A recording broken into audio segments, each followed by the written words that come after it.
Hello welcome back to our channel. Dubai వేదికగా జరుగుతున్న IPL 2024 mini యాక్షన్లో ఫారెన్ ప్లేయర్స్ ఐపీఎల్ యాక్షన్ చరిత్రని తిరగరాశారు.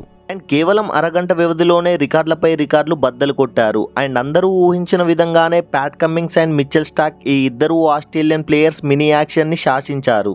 అలాగే వీరితో పాటు Daryl Mitchell, Harshal Patel, Alzarri Joseph తమ మార్క్ని నిలబెట్టుకున్నారు. ఇక మిచెల్ స్టార్క్ గురించి పర్టికులర్గా చెప్పుకోవాలంటే 9 ఏళ్ల తర్వాత ఐపీఎల్కి వచ్చిన మిచెల్ స్టార్క్పై కాసుల వర్షం కాదు కాసుల సునామీ కురిపించింది కేకేఆర్ మేనేజ్మెంట్. కోల్కతా ఏకంగా మిచెల్ స్టార్క్ని 24 కోట్ల 75 లక్షలకి కొనుగోలు చేసింది. అండ్ ఇప్పటి వరకే ఐపీఎల్ చరిత్రలో ఇదే అతిపెద్ద బై. బహుశా రానున్న ఇంకో 3 ఏళ్లలో ఈ రికార్డ్ని ఎవ్వరూ బద్దలు కొట్టలేకపోవచ్చు.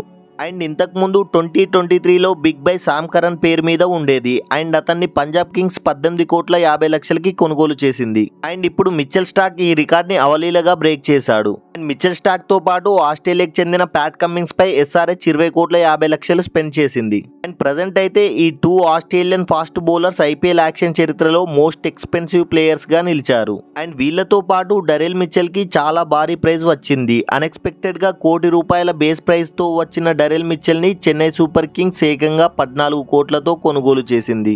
ఇక వీరితో పాటు హర్షల్ పటేల్ యాక్షన్లో తన ట్రేడ్ మార్క్ని నిలుపుకున్నాడు. ఆయన 2 కోట్ల బేస్ ప్రైజ్తో యాక్షన్లోకి వచ్చిన హర్షల్ పటేల్ని పంజాబ్ కింగ్స్ 11 కోట్ల 75 లక్షలతో కొనుగోలు చేసింది.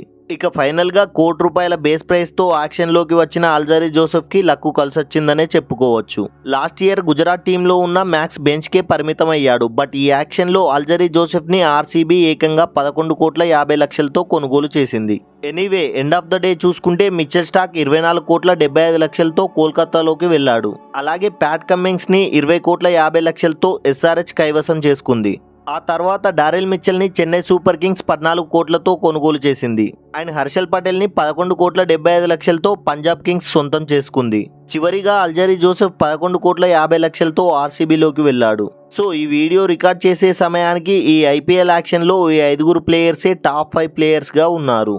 మరి ఇందులో బెస్ట్ బై ఏదో మీరు కామెంట్ చేయండి. Thanks for watching. Please subscribe my channel. Have a nice day.